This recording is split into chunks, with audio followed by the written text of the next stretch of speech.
जय माता दी दोस्तों।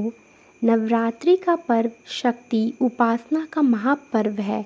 9 दिनों तक माँ दुर्गा के 9 रूपों की आराधना की जाती है। आज हम आपको बताएंगे नवरात्रि के 9 दिन की पूजा विधि। प्रथम दिन शैलपुत्री माता का होता है। इस दिन कलश स्थापना करें।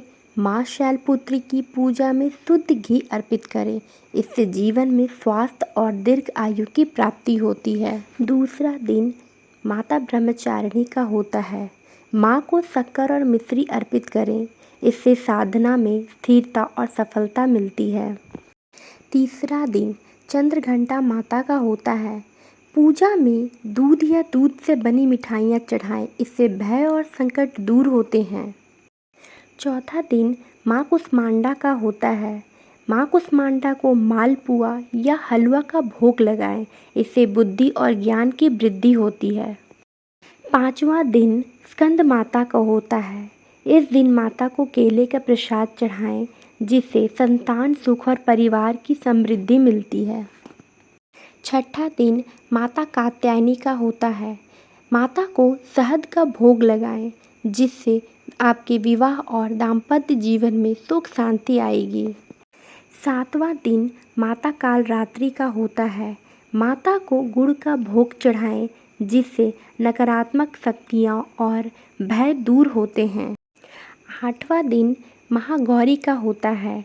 माता को नारियल या सफ़ेद मिठाई का भोग लगाएं, जिससे आपके जीवन में शांति और पवित्रता आती है। यानी नवरात्र का अंतिम दिन। इस दिन माता सिद्धिदात्री की पूजा होती है।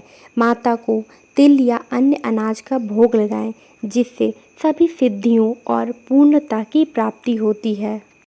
वैसे तो नवरात्रि में 9 दिन शुभ माने जाते हैं, परंतु नवरात्रि का 8वां और 9वां दिन विशेष रूप से शुभ माना जाता है। इन्हीं दिनों कन्या पूजन और हवन की परंपरा निभाई जाती है। आइए जानते हैं कन्या पूजन की विधि। 7, 9 या 11 छोटी कन्याओं को घर बुलाएं।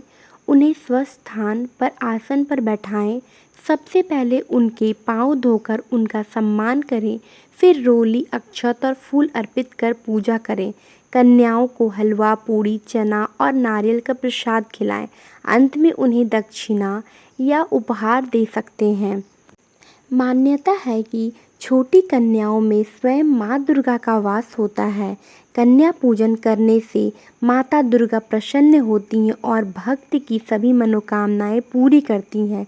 इसे जीवन में समृद्धि, स्वास्थ्य और सफलता का द्वार माना जाता है। इन 9 दिनों की पूजा विधि से माँ दुर्गा का आशीर्वाद प्राप्त होता है और जीवन सुख समृद्धि से भर जाता है।